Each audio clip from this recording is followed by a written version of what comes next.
termasuk kemarin kan kita sudah jelasin beberapa tahap untuk mendesain baut ya. Jadi kalau kita mendesain baut itu hal yang harus diperhitungkan itu beberapa kondisi batas ya untuk menghitung sambungan. Jadi bukan hanya baut, sambungan las pun demikian karena menghitung ada batasan kuat sambungan.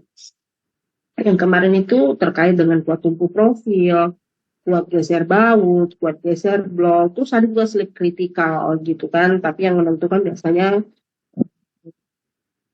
apa namanya blok shear juga gitu kan, blok shear itu. Jadi beberapa, jadi yang kamu hitung itu kalau misalnya mendesain baut ketika nanti kamu kerja di proyek, siapa tahu kamu nanti selesai kerja di konsultan, terus ada perencanaan baut, ya itu hitungan-hitungan itu sangat penting dalam mendesain ya rumus-rumus ya, kayak rumus kuat rumus apa namanya baut untuk satu baut dalam bidang geser NN sama dengan FNP kali AB. Terus untuk kuat geser blok yang kemarin saya jelaskan kondisi fracture dengan kondisi lele, di mana kondisi fracture harus lebih kecil daripada kondisi lele, seperti itu toh. 0,6 kali ANV ditambah UBS kali FU kali ANT.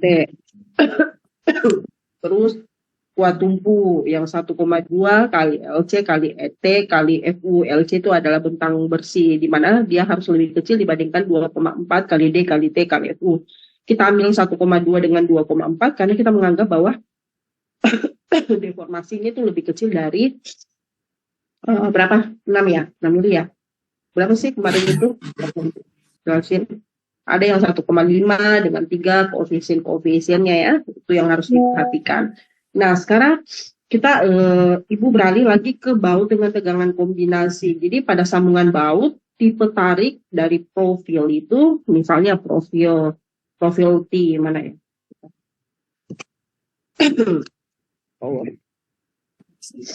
Baut dengan tegangan kombinasi ya. Jika gaya tarik konsentris yang bekerja tegak lurus pada plat, gitu kan, atau alfanya sama dengan 0, berarti kalau alfa 0 tidak terbentuk ya. Misal ini kan, ini ada nilai P.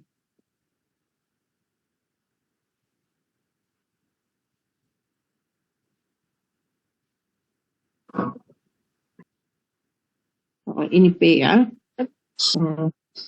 Kalau seandainya yang bekerja hanya P ini tegak lurusnya terhadap kelompok bautnya ini, gitu kan, ini dia tegak lurusnya ini, dia hanya apa yang terjadi? Berarti semua baut itu menerima tegangan tarik murni. Jadi baut menerima tegangan tarik murni, ya. Kalau hanya bekerja 0 derajat, ini kan 0 derajat ya, berarti alfanya 0. Tapi kalau alfanya 90 derajat, gitu ya, 90 derajat berarti ada lagi ini, dia berbentuk ya, ini ya, 90 derajat, maka semua baut akan menerima tegangan geser murni. Berarti ini tegangan tarik murni tadi, ini tegangan geser murni, ya, gitu ya. Kelihatan tuh yang saya tulis? Ya, kelihatan deh yang saya tulis? Kelihatan, Bu. Tapi kalau misalnya sudutnya yang terbentuk 0 derajat, alfa 90 derajat, maka baut mengalami kombinasi. Maka baut mengalami apa ini? Mengalami kombinasi tegangan tarik dan geser, gitu ya. Ini kalau alfanya 0, alfanya 90, alfanya diantaranya ya 0 sampai 90. Berarti dia mengalami kombinasi tegangan tarik dan geser. Nah, kalau ini seperti ini alfanya 30 derajat. Berarti dia mengalami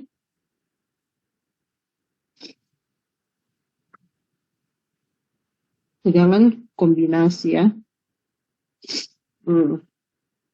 Bagaimana hitungannya? Kita next lagi. Jadi mesti kita uraikan dulu gaya-gayanya ya. Kalau misalnya alfanya lebih kecil dari alfanya di antara 0 dengan 90, berarti kita uraikan dulu gayanya. Kalau untuk horizontal ini n cos ya, gaya tarik ya, n cos alfa. Kalau terus kita uraikan kalau ke atas vertikal n sin alfa, gaya geser ya. Ini yang mengalami gaya geser.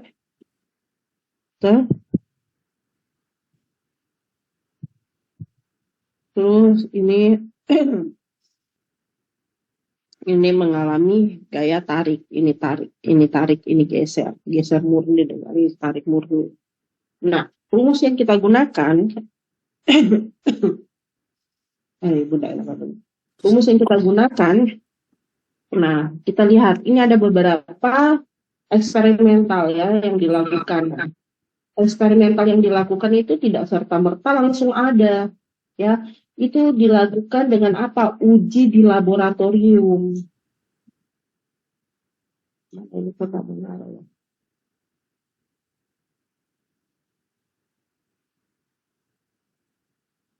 Bentar ya.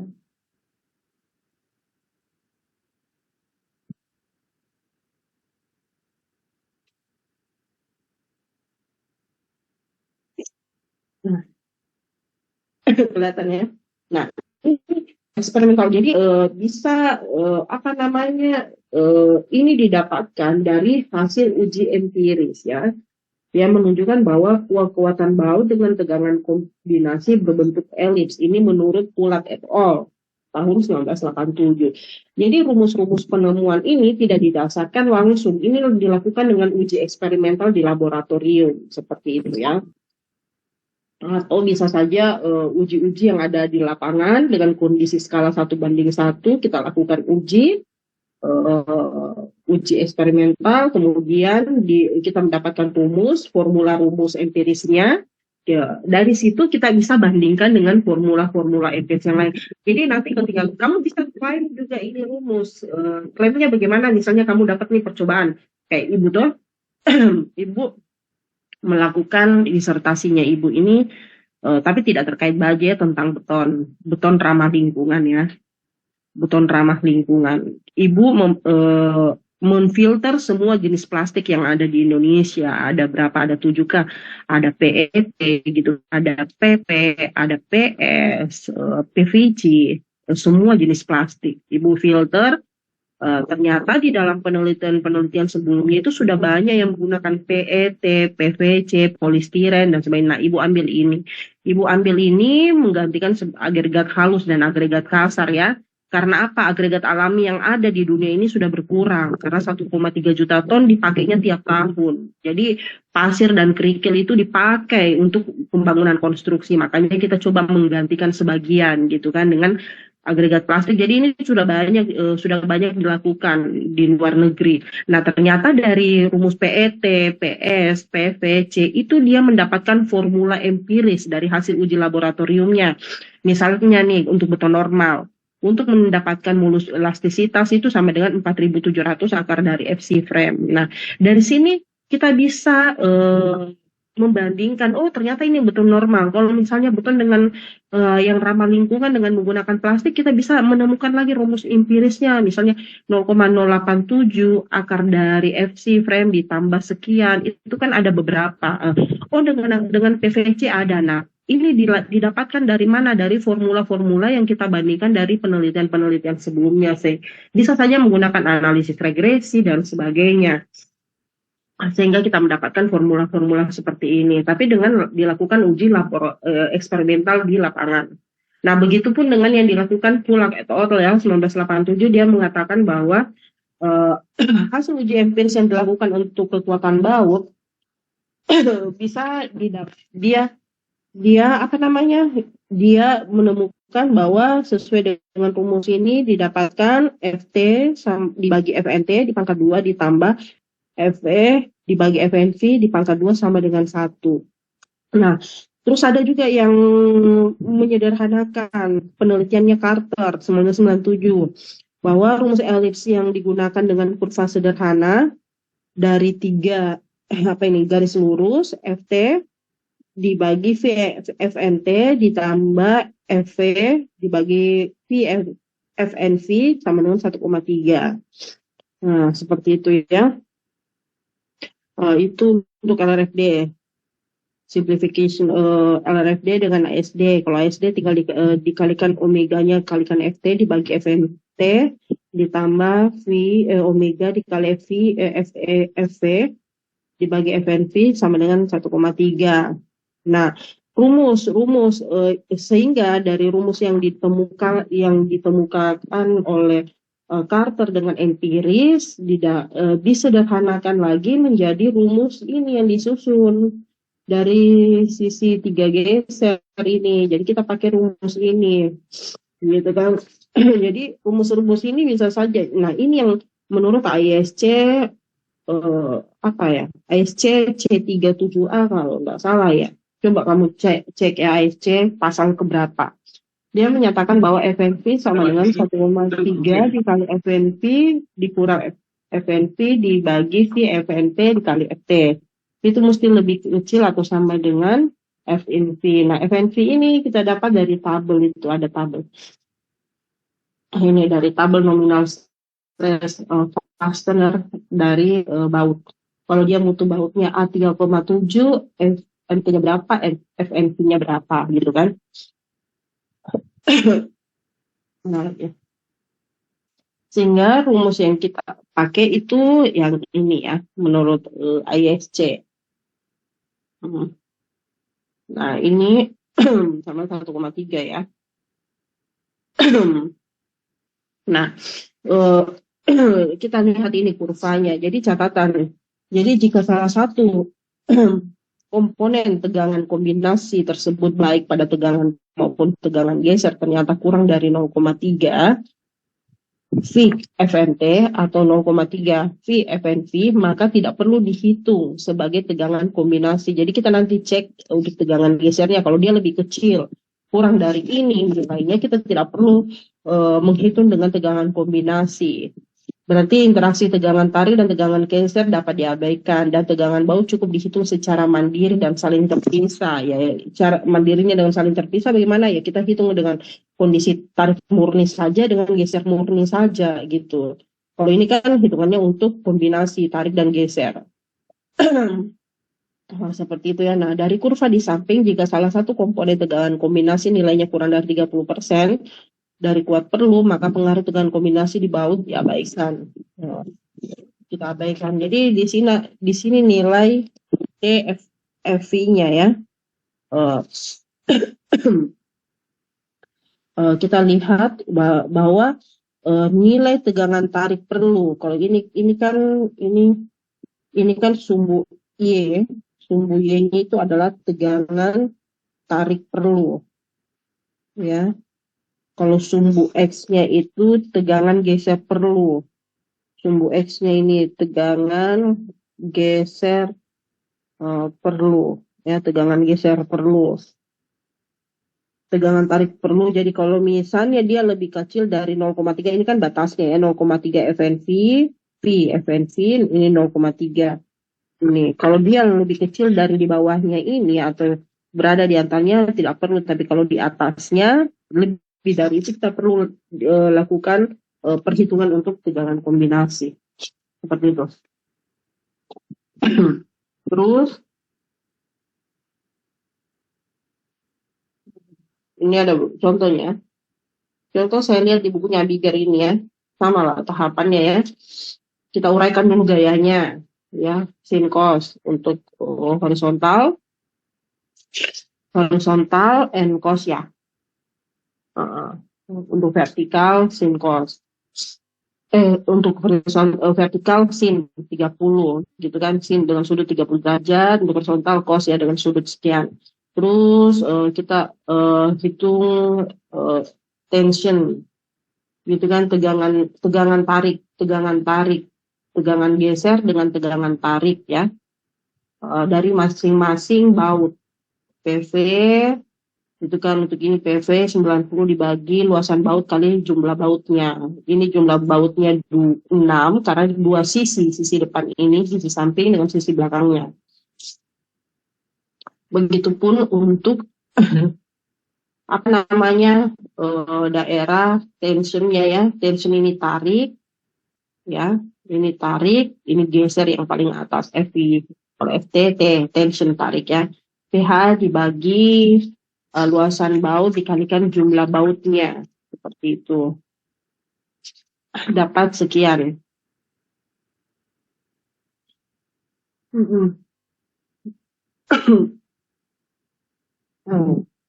Terus untuk shear dan geser kita hitung. Berarti V FNP kali AB 0,75. Itu dibagi ini didapat ya, dapat 25 dibagi V-nya 0,75 dibagi 75. FNP-nya yang dapat dari mana? Dari tabel. Mesti lebih besar dari 0,2.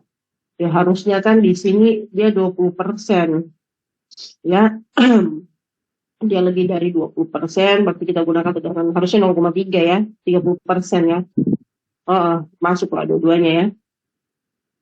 Jadi kemudian kita hitung dengan persamaan ini 1,3 kali FNT, kita dapat ini dari tabel, dikurang FNT dibagi FNP dapat dari tabel ini, dikalikan FV gaya gesernya ya.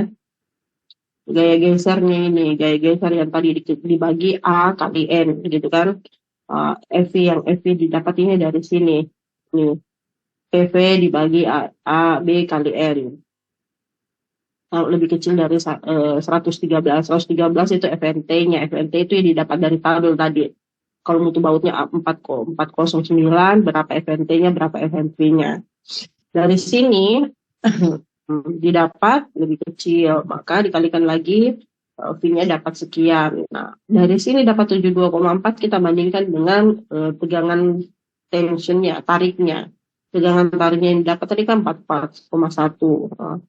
Oh, ternyata dia memenuhi untuk kekuatan sambungannya. Terus sama ya dengan ini juga ya. Begitu juga. Jadi kita pakai untuk gaya gesernya, gaya tariknya, kita uraikan dulu gaya-gayanya atau dibagi luasan dikalikan jumlah bautnya berapa, dapatlah sekian. Tegangan geser ya, tegangan tarik ya. Karena dia satuannya MPa, berarti tegangan. Kalau gaya satuannya kilonewton. Terus kita desain ya. Desain geser dengan tariknya dari masing-masing baut. VRN sama dengan VFN dikali AB.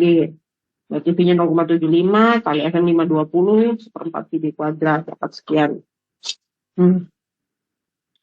Kemudian kita pakai lagi persamaan yang tadi ya, FV dibagi V kali FNV. Dapat ya, FNV dapat 5,2. Harusnya lebih besar dari 0,3 ini. Sehingga ternyata dia lebih besar, berarti kita hitung tegangan kombinasinya baik tarik maupun geser. Kalau seandainya dia lebih kecil ya udah perlu dihitung. Ya, langsung saja kamu tulis bahwa dia tidak melebihi dari 0, berapa ya, 30%-nya ya, 0,3 kali FNP-nya.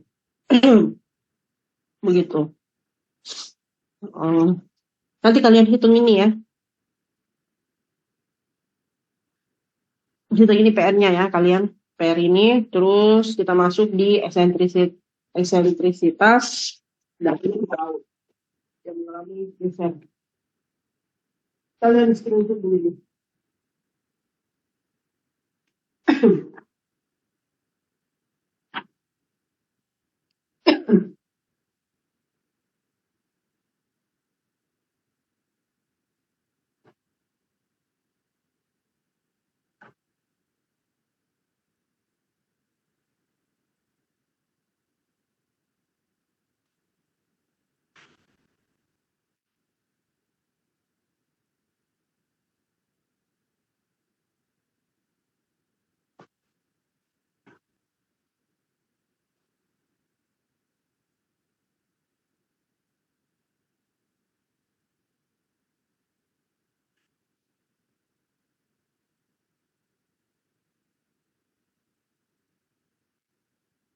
Ya.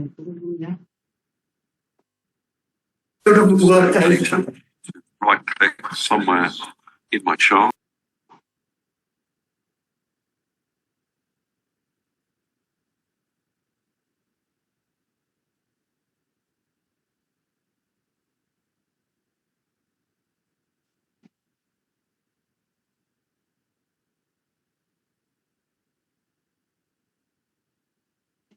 Struktur baut. Ini halaman berapa ya? Struktur baut.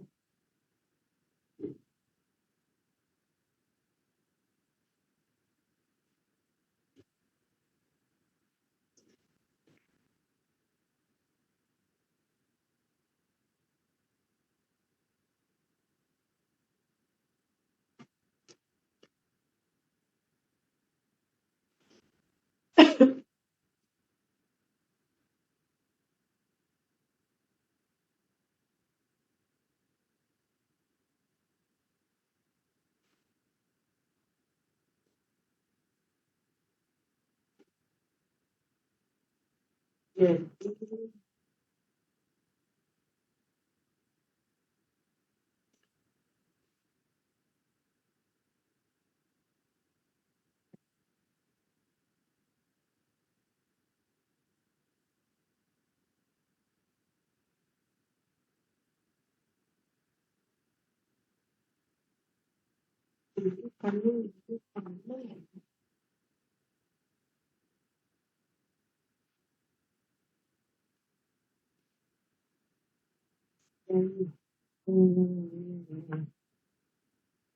Posisinya kita baut beban eksentris ya.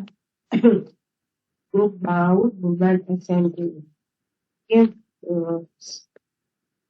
jadi kita pelajari sekarang dari kelompok baut, kita menghitung apabila gaya yang terjadi itu terjadi momen eksentrisitas. Jadi resultan gaya geser baut itu yang bekerja secara eksentris terhadap titik pusat dari kelompok baut plat badan, gitu kan?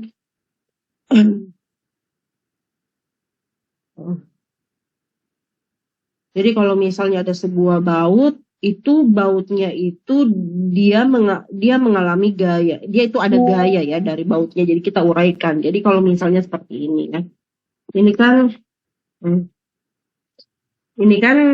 dia kelompok baut ini yang berada di yang disambung pada kolom ya. Ini adalah gaya P. Titik kelompok bautnya itu titik beratnya ya. Titik beratnya itu misalnya dia di sini ya.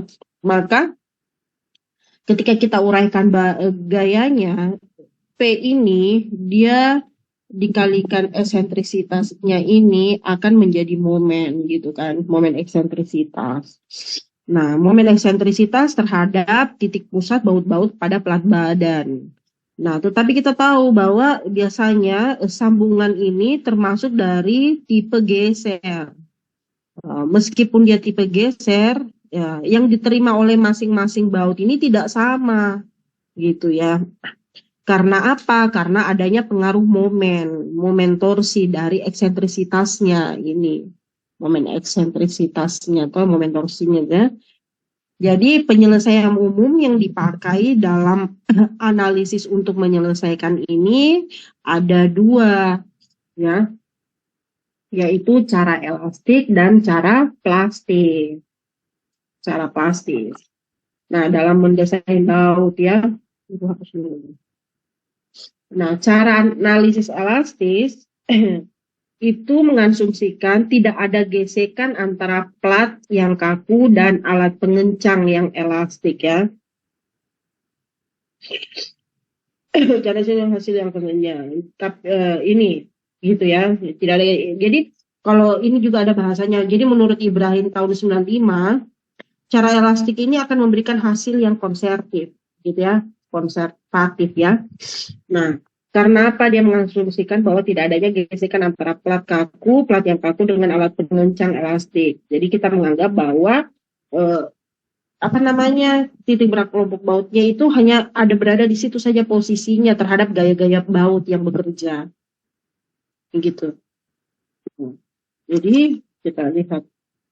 Nah, baut-baut ini baut-baut ini misalnya nih ada 1, 2,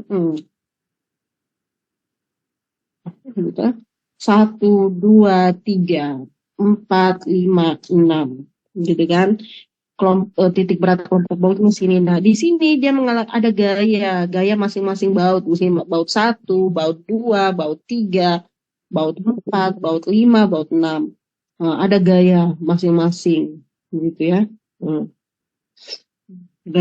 Gaya baut ini namanya PPC ya. P gaya.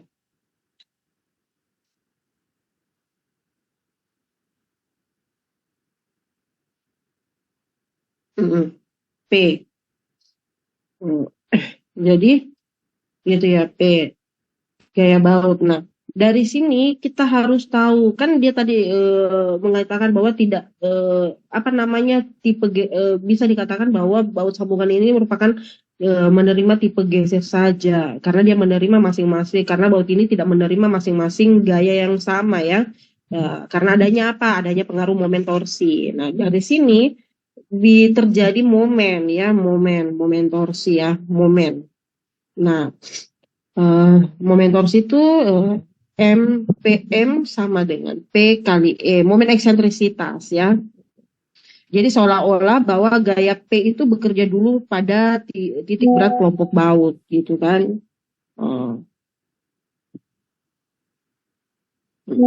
Gaya gaya konsentris sehingga menimbulkan momen akibat eksentrisitas. Kalau P ini adalah gaya konsentris ya. Gaya konsentris.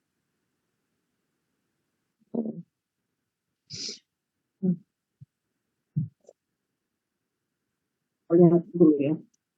Dulu lihat.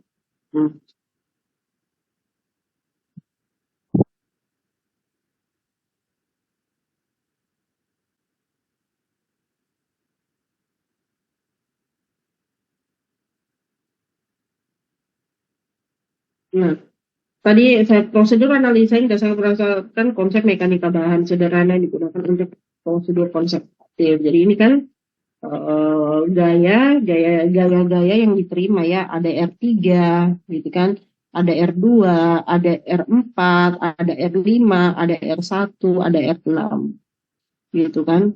Itu merupakan gaya konsentris. D1, D2 ini adalah jaraknya ya. Gaya kali jarak sehingga menimbulkan momen gitu kan. Momen eksentrisitas. Nah, momen R1 kali D1 gaya kali jarak ditambah R2 kali D2 ditambah R3 kali D3 dan seterusnya. Jadi jumlah total R kali D. Gitu ya. Sehingga dari persamaan ini R1 M kali D1 momen kali jaraknya dibagi jumlah total dari jaraknya itu didapat gaya. Sehingga gaya itu adalah M kali D gitu kan dibagi jumlah total dari D kuadrat. Di sini kita lihat lagi.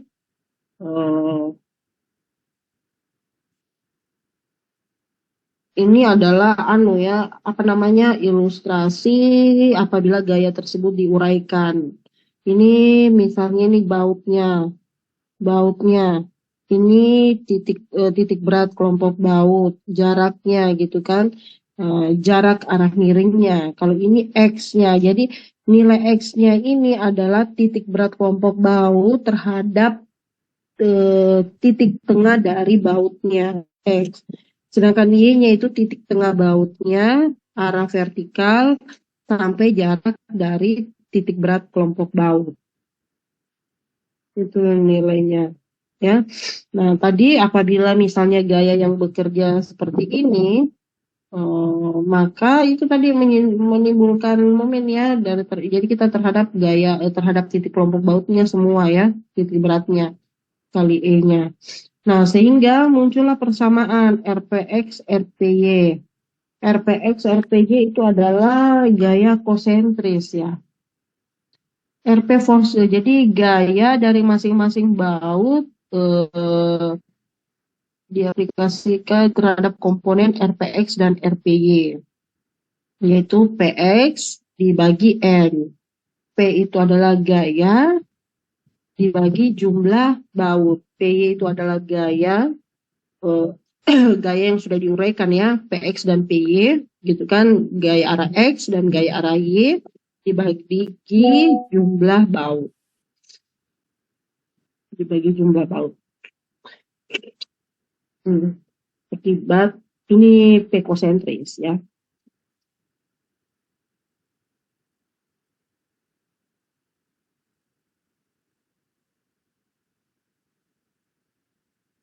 Gaya P kosentris dibagi N.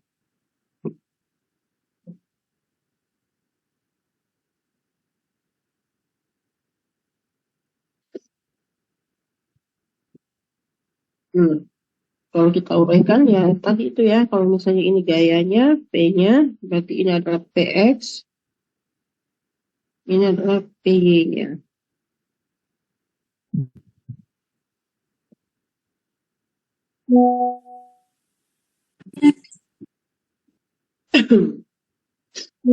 Kemudian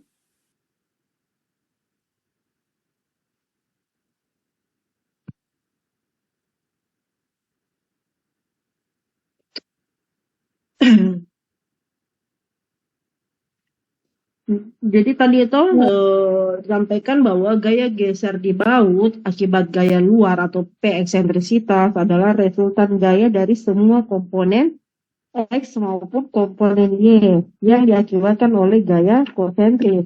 P itu tadi RPX dengan RPY-nya ya, gaya konsentris. Dan momen torsi gitu kan, P kali E, momen torsi terhadap titik berat kelompok baut. Sehingga kita bisa menuliskan persamaan momen dari komponen Rx dan Rmy itu sama dengan M kali Cy dibagi inersia polar.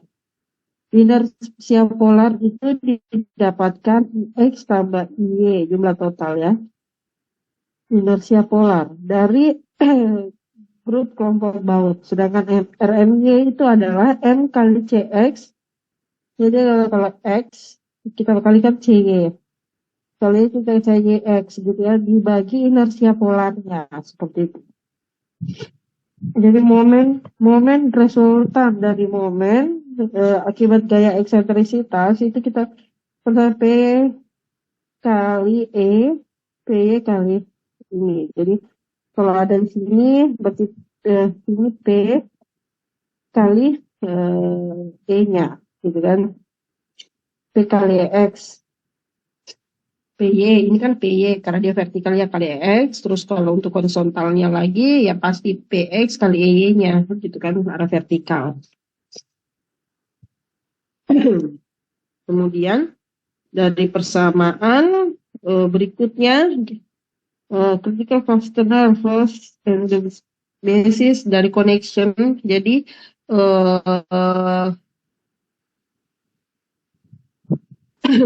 kapasitas sambungan ya dalam kondisi ekstrim kita ambil dari baut terjauh. Jadi kita pakai rumusnya yang berikutnya itu akar dari itu yang tadi saya bilang, akibat X dan Y akibat gaya konsentris dan momen torsi P kali E terhadap titik berat kelompok baut.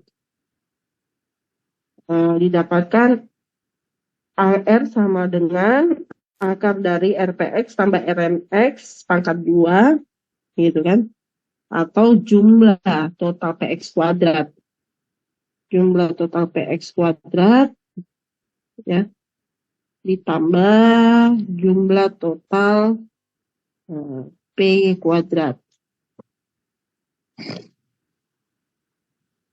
Gaya geser bautnya, R-nya. Jadi rumusnya itu tadi Akar dari RPX tambah RMX pangkat 2 ditambah RPY tambah RMY pangkat 2. Didapatlah sekian gaya yang terjadi ya. Gaya dari baut akibat gaya luar eksentrisitas yang diuraikan terhadap resultan gaya eksentris ya pada komponen X dan Y akibat T kosentrisnya dan momen torsinya. Seperti itu.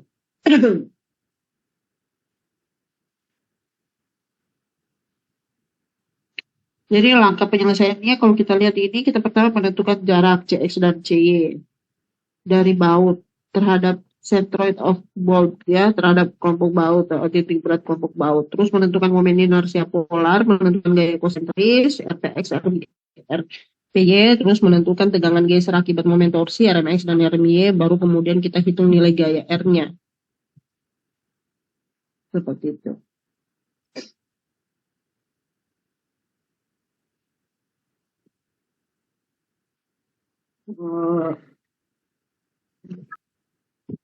Stop share dulu.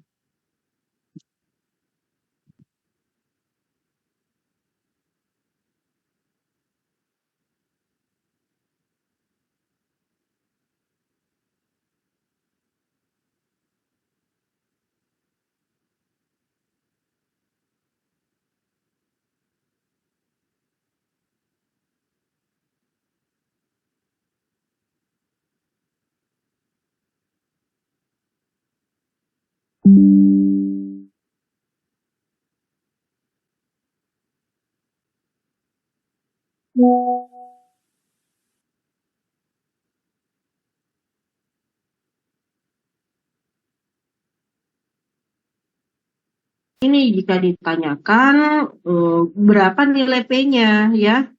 Tapi kalau nilai P-nya di soal sudah diketahui, berarti kamu pakai rumus yang ini yang tadi yang mengalami geser murni saja atau mengalami tarik murni saja. Seperti itu. Coba kita contoh satu ya ini.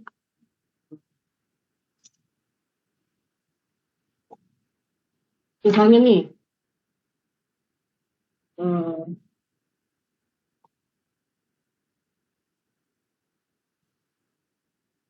ini 0,387 kilonewton kilonewton meter dibagi kali 1 juta. Coba ini kali 1 juta berapa? Kilonewton meter newton 0,387 newton milimeter 123.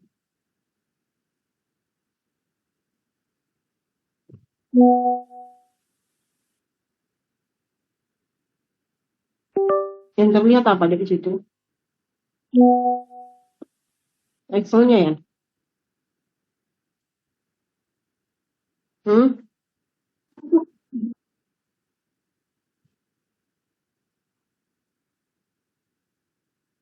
Hmm. Ya.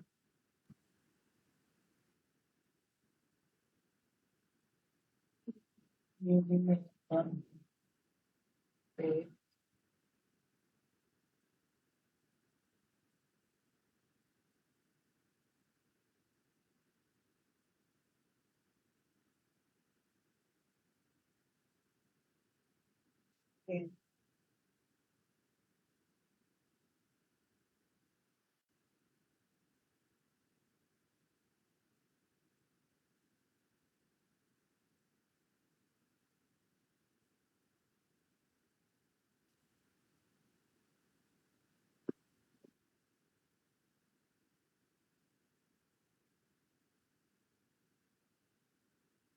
Apa yang terlihat di situ deh? Excel ya? Iya, Bu.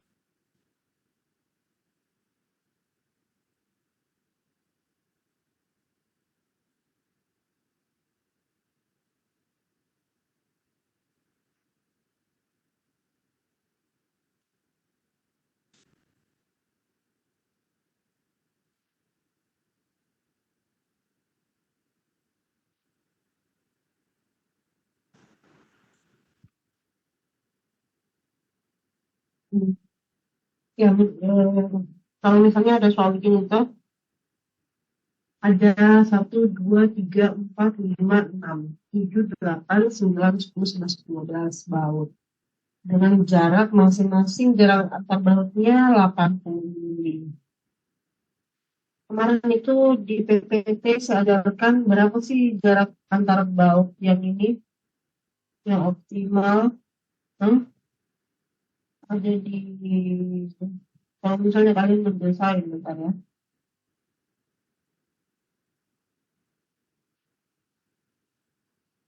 Saya buka dulu. Saya udah hafal anunya persyaratannya. Jumlah baut pada sebuah elemen geser plus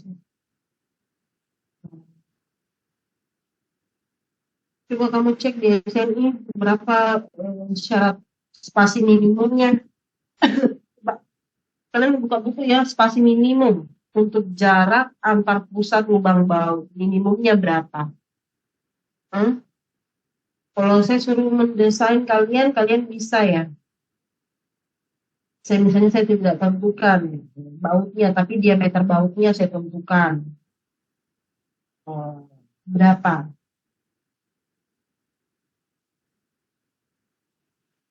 Terus jarak tepinya berapa? Jarak tepi baut itu kalau diameter bautnya setengah inch, jarak tepinya tepat 3/4, gitu kan? Berapa? Coba kamu buka SNI. Spasi minimumnya berapa? Botennya mana?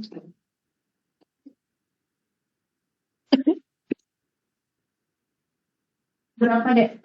Buka SNI coba. Baut.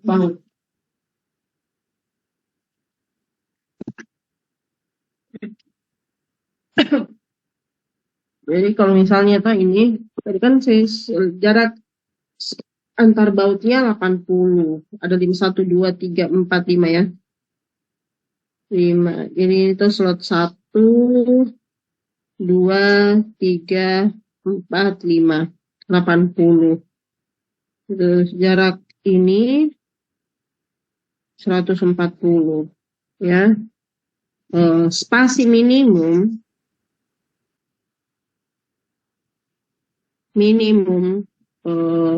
baut kok terhapus ini.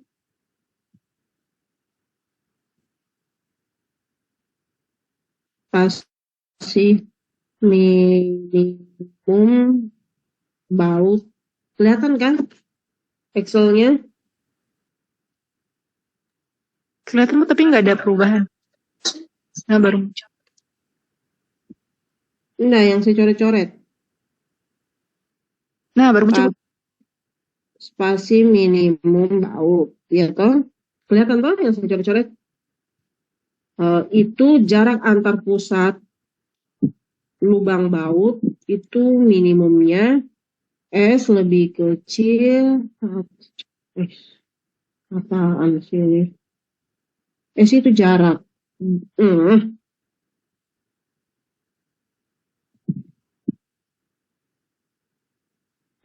Lebih kecil berapa? 2,67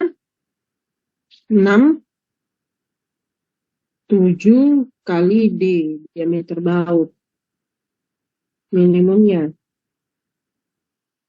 Mana sih? 2,67. Coba kamu lihat ya. Berapa? Yang direkomendasikan itu S3D ya. Mungkin kita pakai yang S3D saja langsung ya. Dia diameter baut kali 3. Itu spasi minimum. Jelek kali.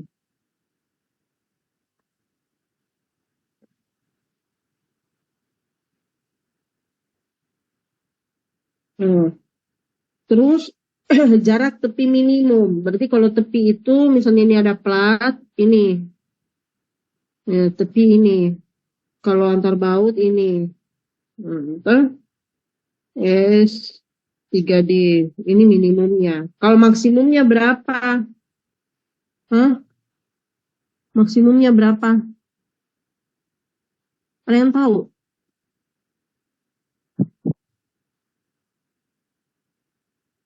Berapa? Ada kayaknya syaratnya di SNI. Misalnya dia untuk komponen struktur yang dicat atau tidak dicat, sehingga dia tidak mengalami korosi, S lebih kecil dari 24 kali T, buat tebal platnya. Plat tertipis kita ambil, atau 180 mili. Ada juga jarak maksimum dari pusat baut ke tepi sambungan S kali 12 kali T, S sama dengan 12 T. Itu T itu tebal plat yang tertipis. Tapi tidak lebih kecil dari, bukan tidak lebih kecil sih, kurang dari 150 mili. Ya, lebih kecil dari 150 mili. Itu maksimum dari pusat baut ke tepi sambungan. Nah, itu spasi maksimum mungkin 180 mili, ya. Ini maksimum ya, tadi itu minimum yang 3D. Terus untuk yang tepi, kalau tepi minimum berapa? Tepi minimum itu ada lagi di tabel, kalau nggak salah ya. Kalau kita pasangnya 1/2 inch bautnya, maka tepi minimumnya 3/4, gitu ya. Kalau 5/8, tepi minimumnya berapa? 7/8, Bu. 7/8, ya betul. Seperti itu. Jarak tepi minimum baut ya, atau misalnya diameter 16, jarak tepi minimumnya 12 gitu kan. 20, 26. Nah, kalau kalian nanti misalnya saya suruh mendesain bautnya tidak diketahui, ya kamu nanti kamu sendiri yang menentukan diameter jarak-jarak antar bautnya berapa dari as ke as. Kalau ini soal ini P tidak diketahui ya. Sudutnya diketahui 15 derajat. Diameter baut 22 mili. FU ini HTP mutu bautnya A325. Excel tuh kelihatannya. Ini AE ini luas baut ya 1/4 PD kuadrat. Terus kita uraikan gaya-gaya menjadi gaya kosentris ya, PX dan PY-nya. PX sin alfa kali P. Ini 20 apa sih 20 ini? Kita uraikan P sin alfa, P cos alfa, dapatlah ini 0,342 P, 0,940 P. Karena P-nya belum diketahui di soal. Kalau seandainya diketahui di soal langsung dapat PX PY-nya. Ini 115 ini sudah dikalikan mungkin dari gaya yang bukan gaya yang akan dicari. 0,940. Kemudian kita hitung momennya. Menghitung momen gaya kali jarak. Jadi kita uraikan ini. Titik kelompok bautnya di sini. Berarti P kali jaraknya ini. Ke sana atau PX berarti minus karena dia berlawanan arah jarum jam begini tuh. Minus kalikan jaraknya ini. Terus PY positif searah jarum jam. PY positif dengan jaraknya ini 500. PX begini dia dengan jaraknya ini. Gitu tuh.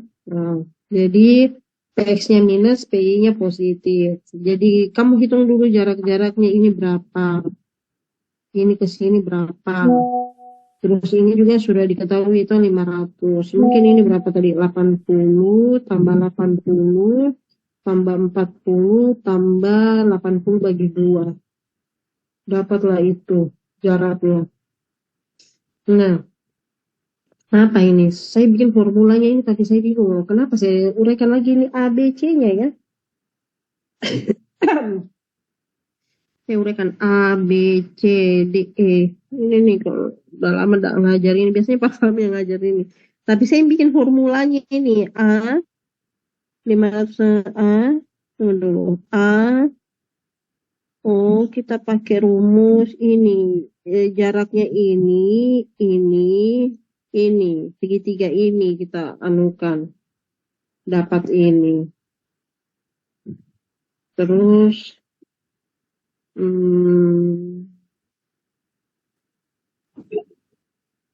B-nya mana? B-nya terlalu. B-nya ini ke sini. Sudutnya tadi 15. 15 ya?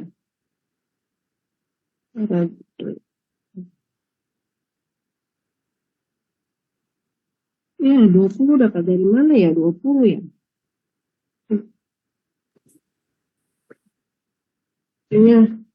Ini kenapa saya cari ini? Karena kita bisa hitung dia langsung miring. Kita bisa hitung langsung dia miring, tapi miringnya ini harus tegak lurusnya. Terhadap ini dia tegak lurusnya 90 derajat. Ini. Makanya kita ambil nilai E, gitu kan. Tapi ini kan agak rumit, Ki. Saya juga bingung kemarin. Langsung cara simpelnya saja ya. Kemarin saya bingung kenapa saya uraikan itu saya dapat A. Karena mungkin saya mau pengen dapat E-nya ini berapa ya. Nilai E-nya ini berapa, eksentrisitasnya kan gaya kali jaraknya langsung ya. Tapi kalau tidak mau tidak mau kalian uraikan gaya, hasilnya itu sama. Tapi kalau seandainya sebaiknya diuraikan ya. Jadi kalau ada gaya kayak begini, PY, ini adalah PX, kita uraikan dulu terhadap di sini titik kelompok bautnya di sini. Ini PX kali Y-nya, terus PY kali ininya jaraknya ya. Seperti itu. Ingat positif negatifnya searah jarum jam atau berlawanan arah jarum jam. Sehingga momen eksentrisitas yang kita dapat adalah nilai 0,387 P. Seperti itu. Kemudian nilai 70-70 ini tadi kan sudah disampaikan. Misalnya dia kelompok bautnya apa namanya? Dia bisa kelompok bautnya ini bautnya, gitu kan? Nilai X-nya ini, gitu kan? Terus nilai Y-nya mana ini? Ini nilai X, ini nilai Y-nya. Sehingga kalian bisa hitung, kalian bisa cari berapa nilai X dan berapa nilai Y-nya. Seperti itu ya, jarak X dari titik kelompok baut dengan jarak Y tetap ke titik kelompok bautnya. Seperti itu. X dan Y ya. Ini X1, coba kita lihat. Berapa yang 140 bagi 2, kan sini ya, 70 ya. 1, 2, lihat kuadrannya. Ini X positif, Y positif. Ya. Berarti ini daerah negatif, kan? Sampai baut ke-6, baut ke-7 positif. Ini positif.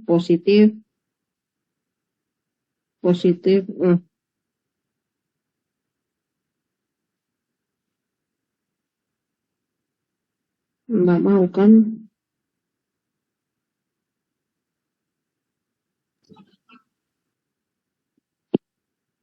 Saya stop share dulu ya. Kenapa ini jadi hang dia?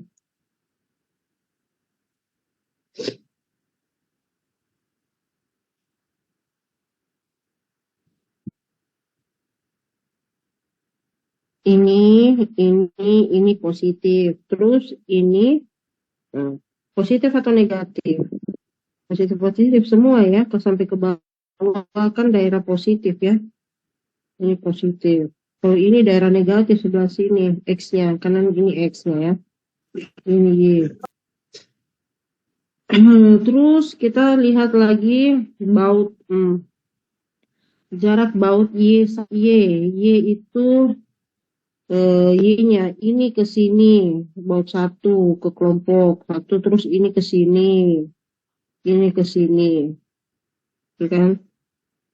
Nah, ini juga demikian. Ini ke sini, ini ke sini. Ini pun demikian, ke sana, ke sana, ke sana. Ini pun demikian, ke sana. Positif negatifnya lihat arahnya, kuadran keberapa. Sama. Begitu ya.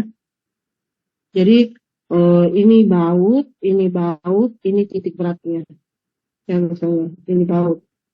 Ini baut, ini baut, ini baut. Nah, yang bikin bingung itu kalau misalnya dia tidak teratur, ini ke sini, ini ke sini, ini ke sini. Ya udah kamu cari sendiri, cari masing-masing. Ini X-nya, ini X-nya. Nah, ini arahnya tuh X, ini X-nya, ini X-nya, gitu. Terus Y-nya, ini Y-nya, ini Y-nya. Terus ini pasti dia 0 karena dia bekerja pas sentrisnya, titik beratnya. Ini, ini Y-nya. Nah, nilai X dan Y, Y itu positif negatifnya itu tergantung dia. Kalau dia begini, ini X positif, ini Y positif, gitu kan? Kalau ini X negatif, ini Y negatif, gitu kan? Kalau ini X positif, Y negatif. Kalau ini X negatif, Y negatif. Ya, ini kan positif dia ini. X-nya, Y-nya ini negatif ini. Kalau ini X-nya negatif, Y-nya juga negatif. Itu negatif-negatif. Begitu. Lihat. Ya, saya hapus ya. Terus angka-angkanya ini yang tadi yang saya bilang titik kelompok baut, ya udah kamu hitung. Tadi X-nya sudah. Ini kan kasih lurus ini X-nya sudah. Y-nya ini. Y-nya ke sana.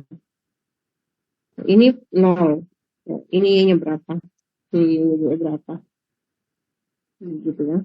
Kalau dia pas bekerja di titiknya, titik bautnya bekerja pada titik kelompok titik beratnya, ya pasti ya 0. Kalau bautnya bekerja pada titik kelompok, tidak ada jarak. Kemudian X kuadrat, Y kuadrat di pangkat 2, masing semuanya. Ya.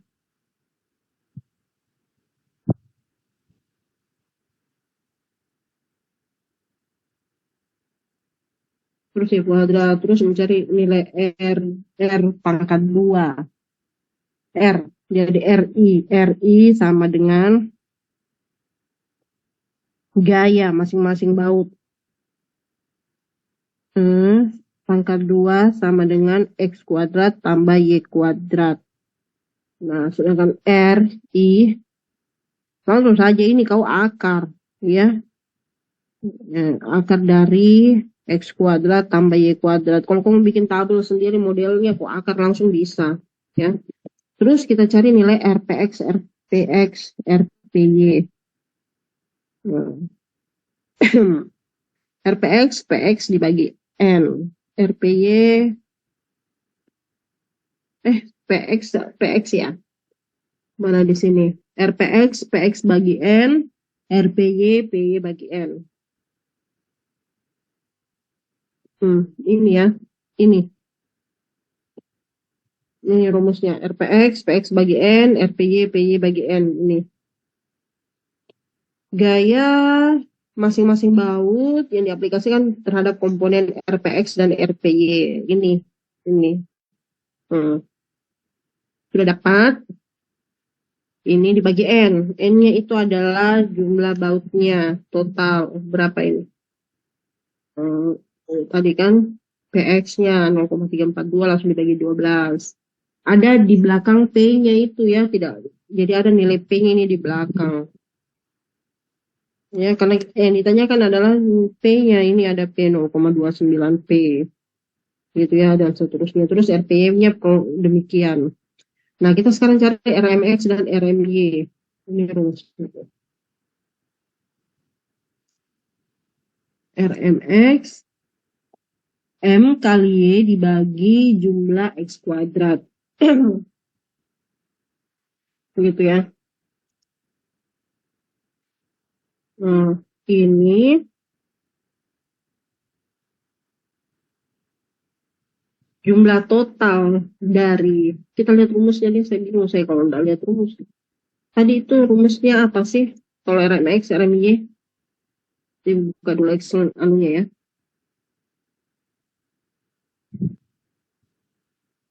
Apa rumusnya RMX dan RMY?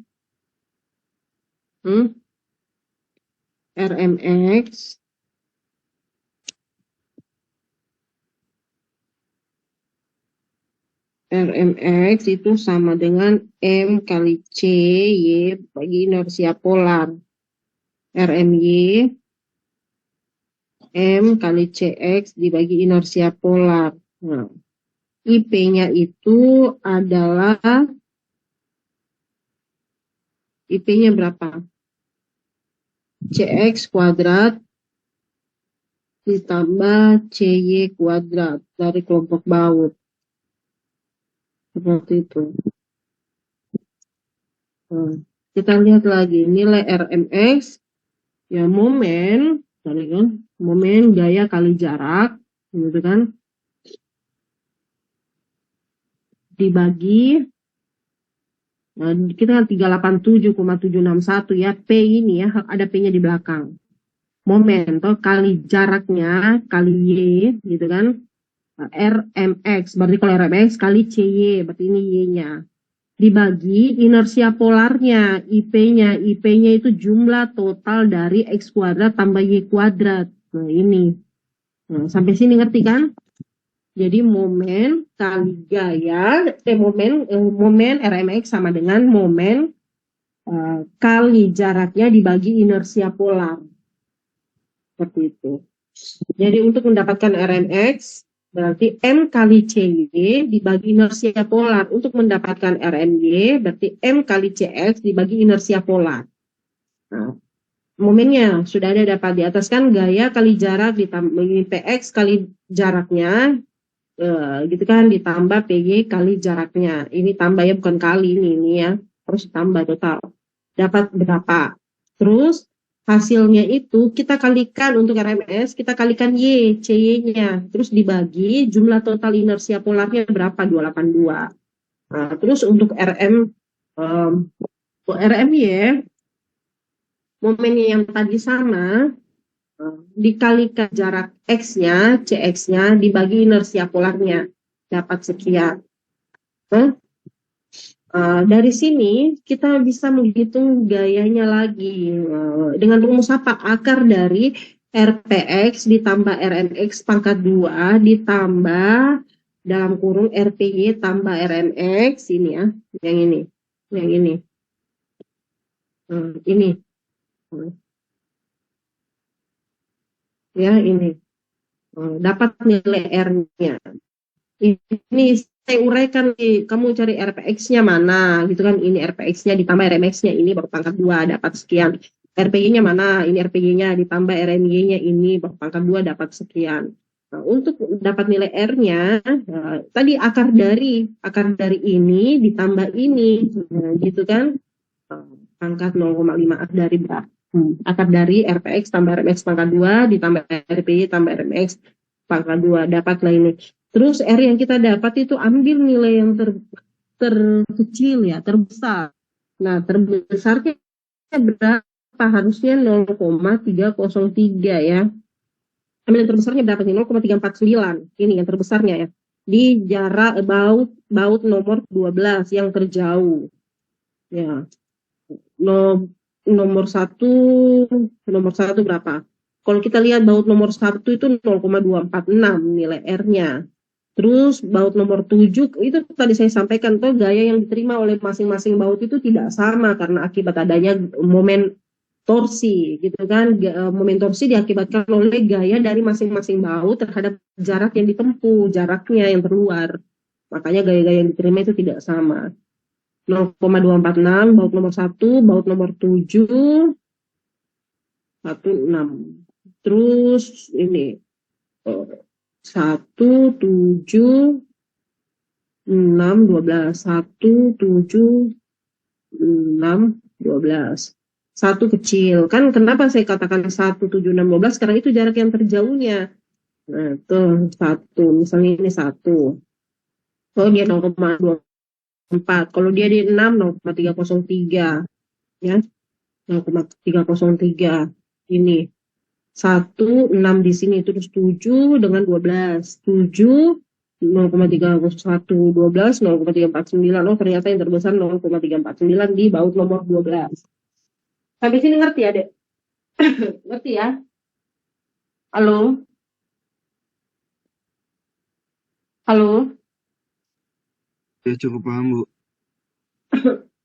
Yang lain mana ini? Kalian on cam deh. Terus selain itu dapatlah nilai ini 0, sama dengan 0,349. Kita ambil yang terjauh ya. 0,349. Nah, 0,349 kita pakaikan rumus sederhana yang tadi. N sama dengan 0,7 kali 0,75 ya. Baut kali 827 itu anunya itu mutu bautnya. Ya, kali 1/4 pi kuadrat. Sama dengan sekian berapa. 0, ini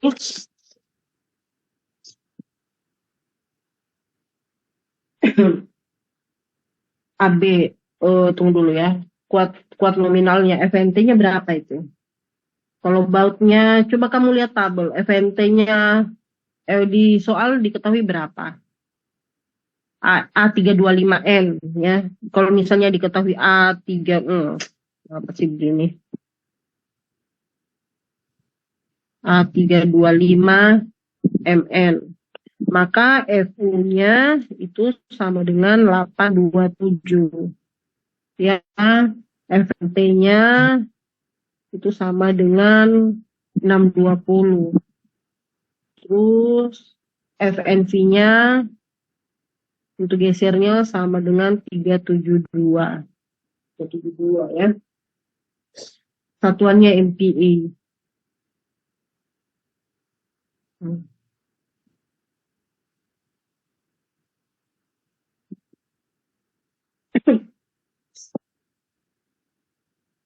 Jadi untuk kekuatan baut, bagaimana menghitung kekuatan bautnya? Kuat nominal satu bautnya, bagaimana dihitung? Kalian kuat nominal bautnya.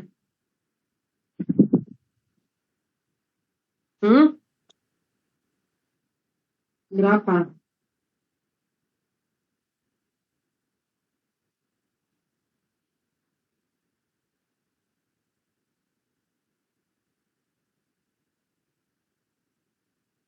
Kuat nominal bautnya berapa?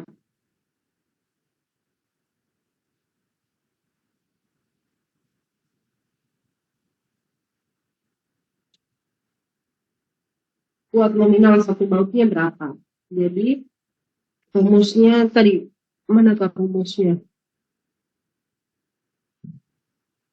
Kombinasi gaya tarik dan geser dalam satu FNT dikali AB. Ya, geser, tarik dan geser. FNT kali AB.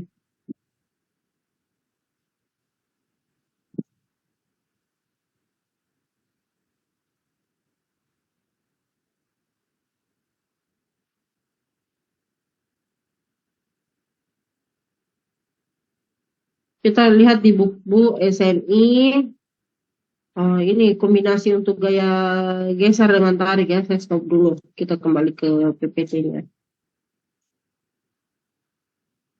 Ini tegangan nominal yang dimodifikasi mencakupi efek tegangan geser. Jadi nanti kita untuk karena kan kita lihat tadi kombinasi geser, gaya tarik dengan geser ya. Jadi kita pakai rumus itu. Jadi untuk kuat nominal dari baut, satu baut, rumusnya mana ya? Tunggu dulu. kombinasi jarak geser. FNT, nah ini FNT, FNV. Jadi ini kombinasi tarik dan geser. Jadi kita pakai rumus ini untuk hitung kekuatan nominalnya, ya. Jadi kekuatan nominal, FNV, Fn tegangan tarik nominal, gitu kan? FNV tegangan geser. Jadi nanti untuk kuat tarik nominal, gitu kan? Kuat tarik nominal baut, pakai ke rumus ini. Rn sama dengan FNV dikali AB, gitu kan? FNV apa? Untuk geser, kuat nominal geser baut. Ini kuat nominal geser baut. Nah, terus Rn, kenapa lagi nih? Nggak mau dia.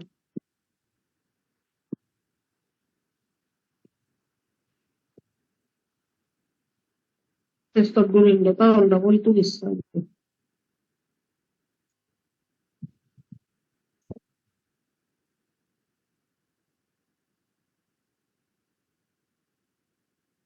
Jadi tadi untuk apa tadi saya sampaikan untuk geser ya, tarik misalnya ini kan kombinasi ya, kombinasi tarik dan geser. Jadi Rn ini FNV kali AB, Rn FNT kali AB. Itu FNV kuat nominal geser baut, kuat nominal geser baut. Ini kuat nominal tarik baut. Itu kamu hitung nanti. Nah, setelah kamu dapat dikalikan AB-nya atau masing-masing, maka syarat desain VRN mesti lebih besar dibandingkan RU. Kalau kamu sudah dapat toh masing-masing nilainya, FNV kali AB, itu kan nilai Rn. Nah, Rn-nya kan tadi berapa? 0,3. 0,3 berapa sih di situ? 0,349 P ya. Berarti di sini 0, itu kan nggak mau Ki. 0.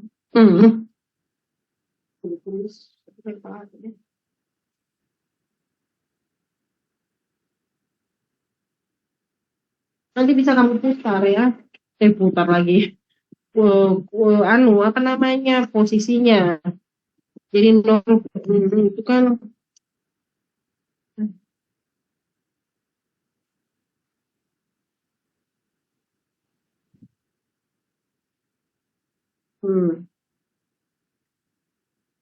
saya sudah saya malas catat lagi nih.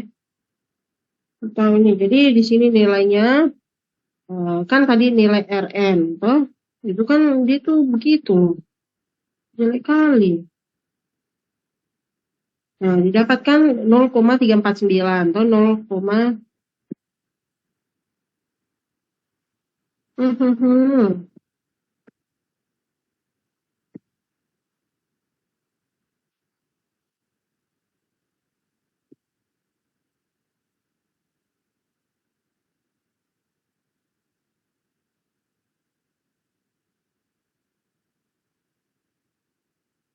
saya stop dulu deh. Bikin sakit kepala aku. Kalian on cam ya?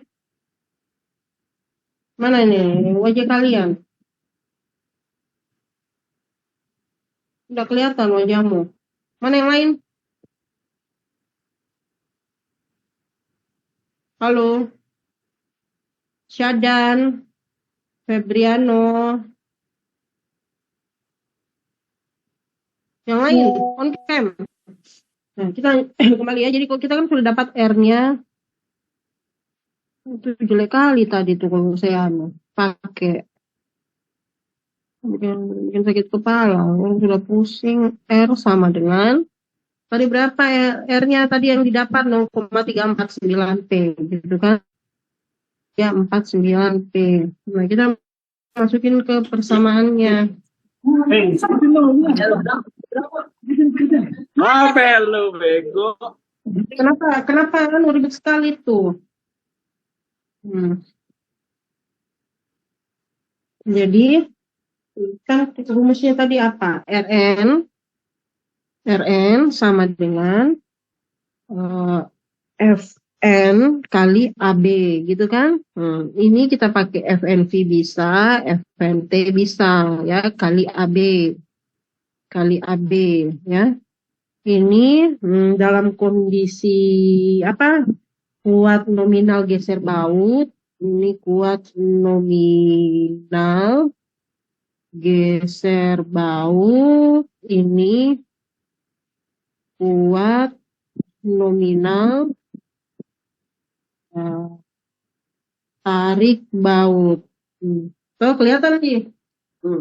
Di sini kan R ini gaya. Yang mau ditanyakan tadi di soal itu adalah gaya, toh.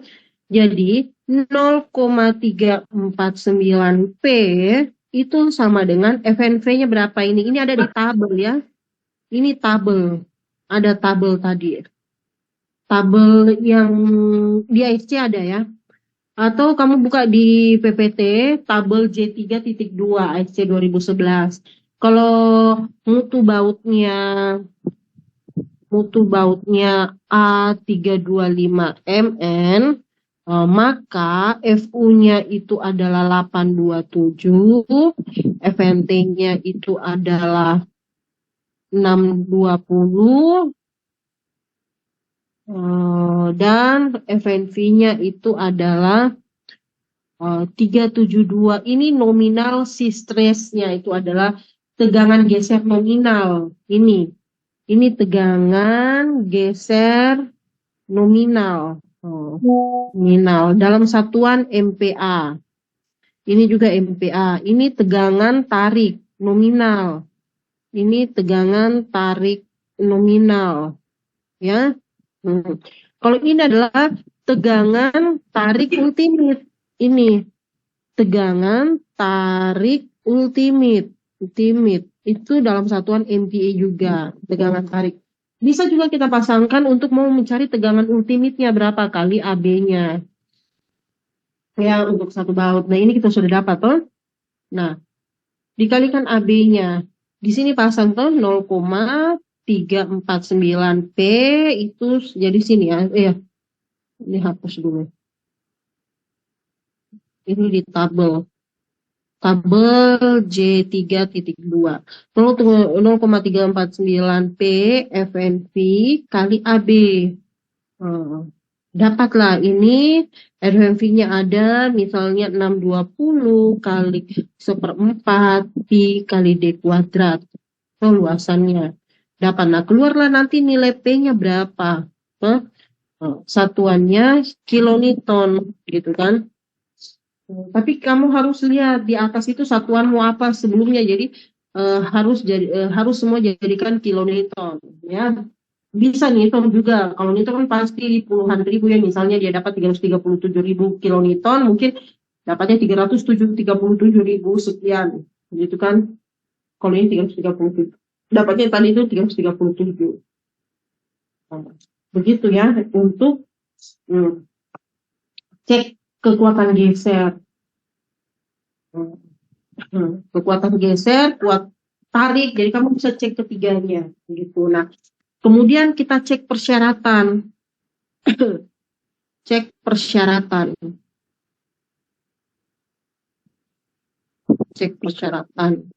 Cek persyaratan itu adalah V Rn itu mesti lebih besar daripada Ru. Ya.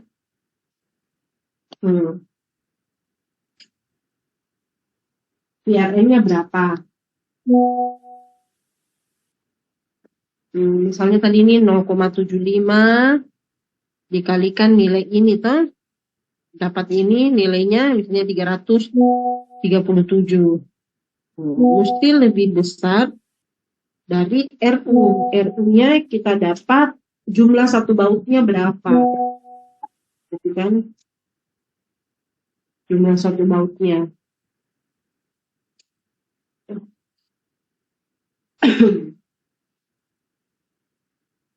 kuat nominal satu bautnya. Kuat nominal satu bautnya berapa?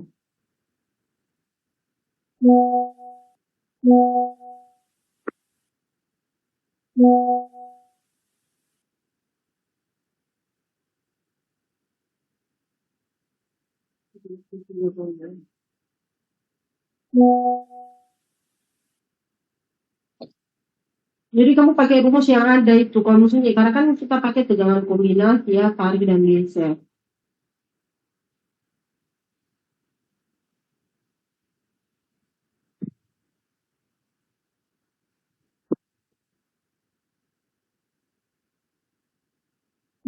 Yang satu bautnya berapa di situ. Jadi nanti kamu hitung kembali ya. Kalau sudah dapat nilai P-nya, coba hitung di nilai RPX dibagi RPY-nya.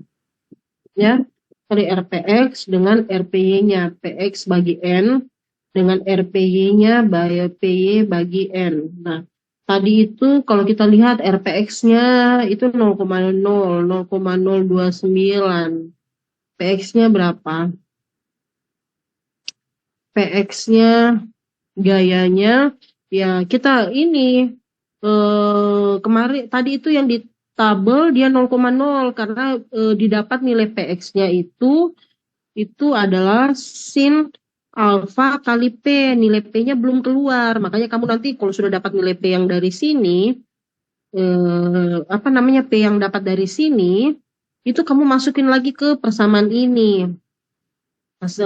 Di sini nanti kita bisa kontrol yang mana dia lebih besar gitu kan. Dengan PY-nya cos alfa kali P. Dapat nanti kamu dibagi 12 karena kita hitung untuk satu bautnya. Gitu kan 1/4 pi d kuadrat. Nah, satu bautnya ini kamu bagi 12, RPX-nya ini harus ini lebih besar dari ini nilainya. Begitu. Tadi masih 0, karena belum dikasih masuk nilai P-nya. Sudah didapat nilai P-nya, nanti kamu masukin lagi hasil dari nilai P dimasukin ke persamaan PX, PY, RPX, RPY, RMX, RMY. Didapatlah berapa seperti itu. Hingga kita bisa hitung kekuatan nominalnya untuk dalam satu baut berapa. Saya kasih soal ya. Coba. Misalkan, coba kamu hitung dulu.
Diameter baut beda dengan diameter lubang ya. Kamu tambahkan 3,2 ya. Pastikan kalau bautmu dia 16 tidak mungkin pas ya, pasti ada sedikit tambahan lubang karena ada ulirnya ya. Terus diameter baut, nanti kamu diameter lubang lubang baut gitu kan, jadi 16 tambah 3,2. FNT-nya berapa, FNV-nya berapa, itu ada di tabel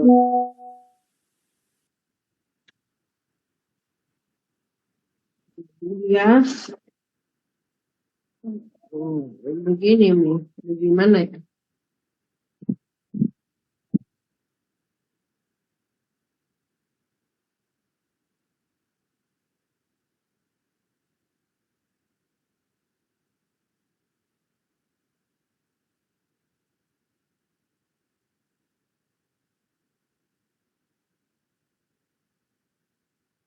Hmm,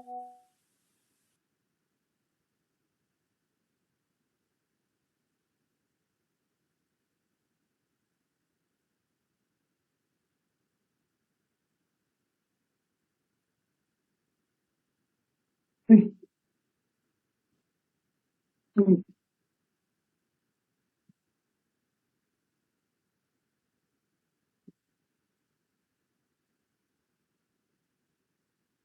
hmm,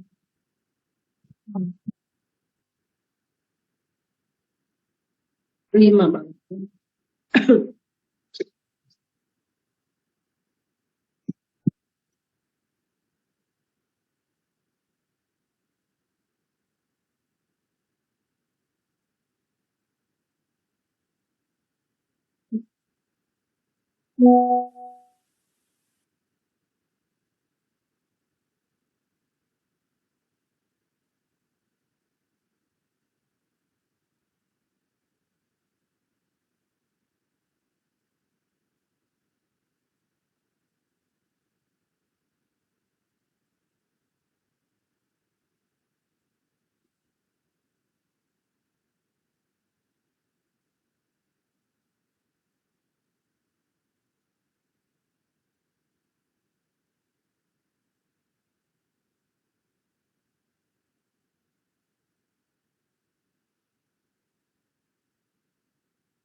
5 ya,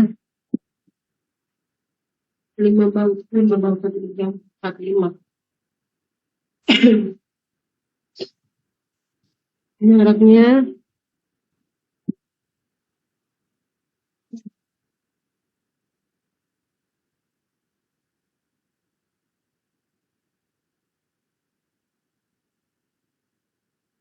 50 mili. Jarak antar baut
ini diameter bautnya kita pakai 20 deh, 20.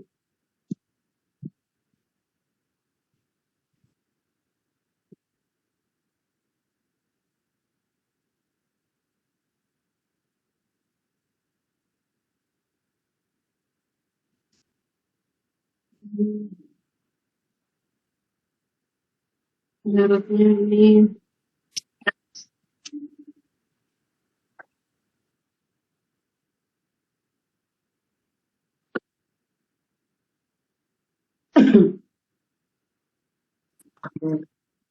nanti kamu hitung ya. Yang ditanyakan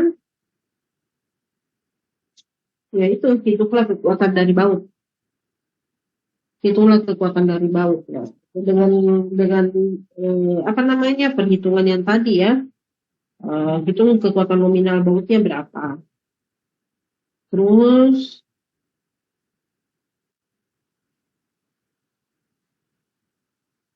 soal kedua, hitunglah kekuatan baut. Jadi nanti kamu jadi step pertama itu tadi kan, kita menghitung dulu momen ya, perhitungan momen dan geser dari beban luar. Gitu kan, perhitungan geser akibat apa namanya, geser dan momen yang dibagi terhadap jumlah bautnya itu loh. RPX, RPY itu, baru kemudian hitung RMX, RMY, baru hitung gaya yang diterima oleh satu baut berapa. R sama dengan akar dari, gitu kan. Sudah itu hitung kekuatan nominal baut. Kamu coba lihat bukunya Abi Girada itu contohnya ya. Hitung kekuatan nominal bautnya, apa syaratnya. VPR, V kali RN mesti lebih besar dibandingkan RU. Kemudian berikan pendapat saudara tuh. Kamu ya terakhir itu ya, berikan pendapat saudara. Terus kemudian soal nomor 2. Soal nomor 2 itu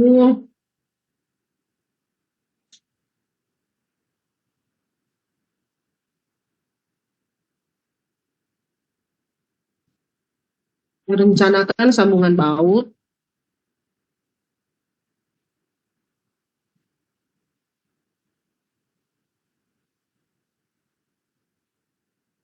pada struktur balok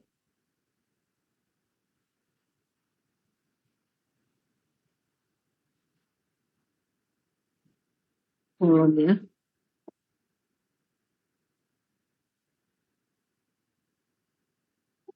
Agar memenuhi apa, beban, memenuhi syarat kekuatan ya.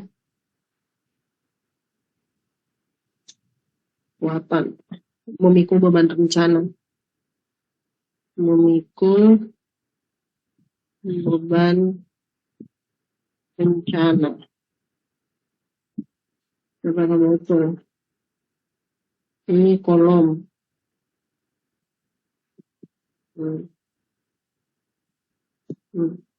Ini baloknya.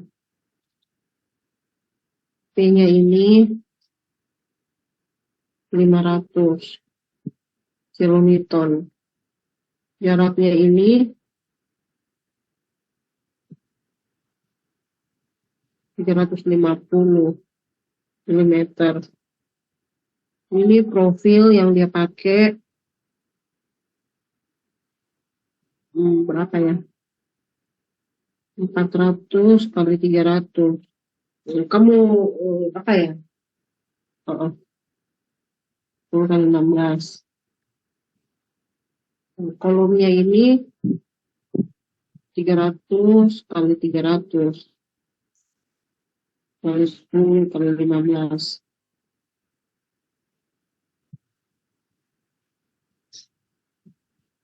Jadi dia tampaknya begini ya.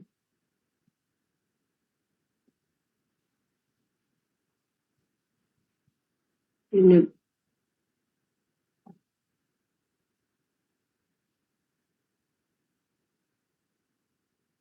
begitu ya. Ini tampaknya di samping, ini tampaknya di depan. Itu kamu rencanakan ini. Kamu apa namanya, dari rencana tersebut kamu hitung dulu estimasi jumlah bautnya ada berapa. Ya. Ngerti? Kamu estimasi dulu jumlah baut. Tadi kan ada perhitungan bagaimana caranya mengetahui jumlah bautnya. yang dibagi terhadap jumlah bautnya itu pakai pendekatan itu ya rumusnya. Oke, sampai sini ada yang mau ditanyakan? Halo?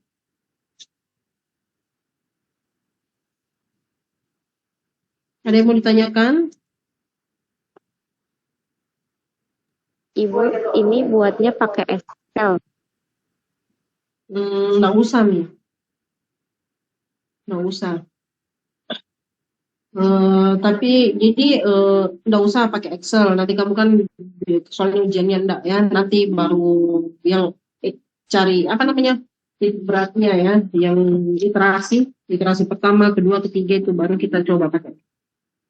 Nah ini untuk mendesain biasanya kan begini toh, ada sebuah balok dengan kolom, ini balok ya.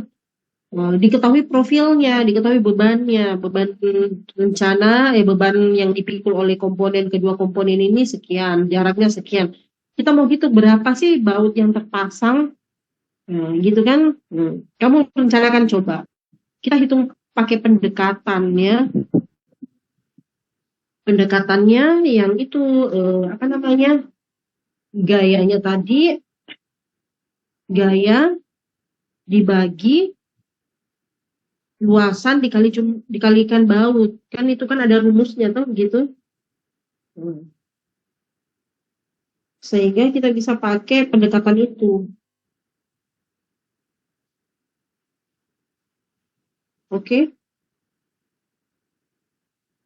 Oke, Bu. Pendekatan untuk jumlah bautnya. Nah, kalau misalnya diketahui sudah ada jumlah bautnya, misalnya nih diketahui ada 9, pembulatan ke atas saja ya. Kalau 9,25 ya, kita bulatkan 10 lah ya. Kemudian setelah kamu dapat itu, kamu cek lagi spasi yang tersedia, gitu kan, spasi bautnya. Lihat dulu profilnya, toh. Nah, kita bagaimana melakukan cek spasi baut dengan rumus yang ada di SNI, yang diatur oleh SNI itu yang minimum maksimumnya berapa, misalnya kita pasang 9 posisi bautnya, atau 8 atau 10, berarti 5 kiri 5 kanan gitu kan, atau 8, 4 kiri 4 kanan. Nah spasinya kita atur lagi, spasi bautnya dengan diketahui diameter bautnya ada, terus tebal platnya juga kita tahu karena kan ada profil 10-16, kita ambil tebal plat yang tertipis gitu ya.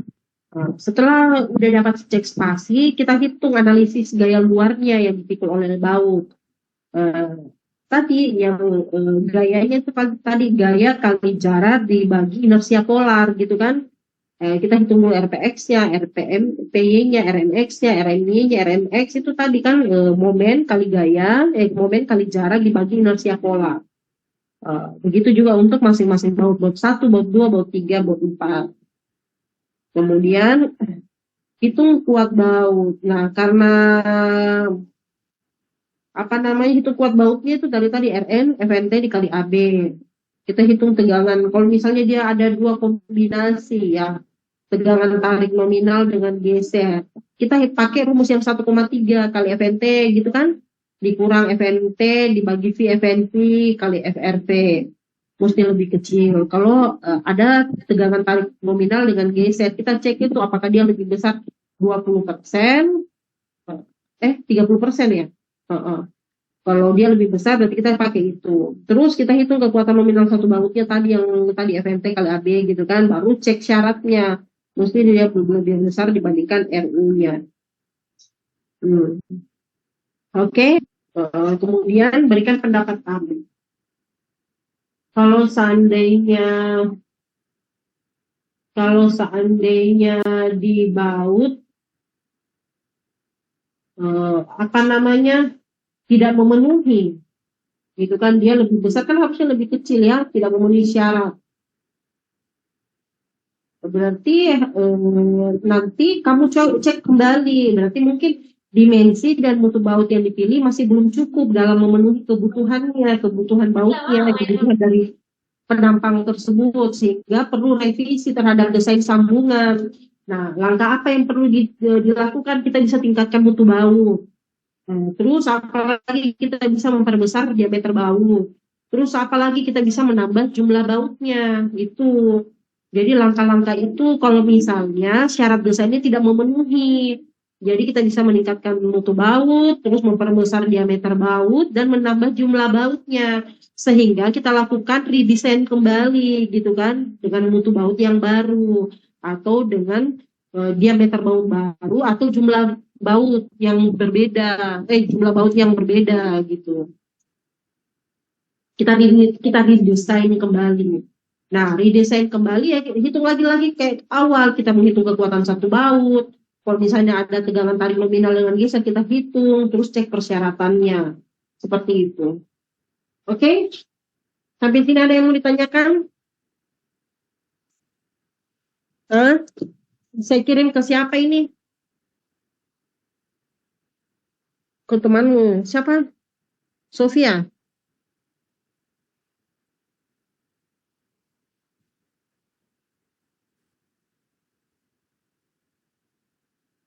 Iya, Ibu.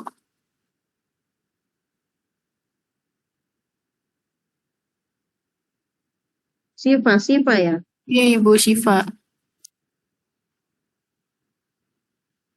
Saya sudah kirim ya. Baik, Ibu. Terima kasih, Ibu.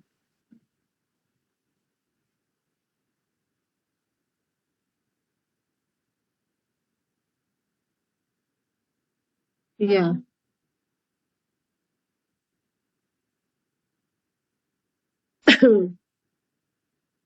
Oke. Ada lagi kan?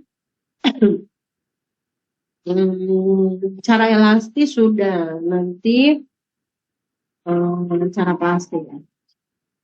Kan ada dua cara ya. Nanti mungkin pertemuan berikutnya. Nah, setelah itu ya selesai pembahasannya kita. Tapi kita ini kan bahas tentang sambungan ya, sambungan baut. Sambungan las itu di semester genap, di baja 2. Oke, mungkin dari saya kita akhiri perkuliahan hari ini ya. Kalau misalnya tidak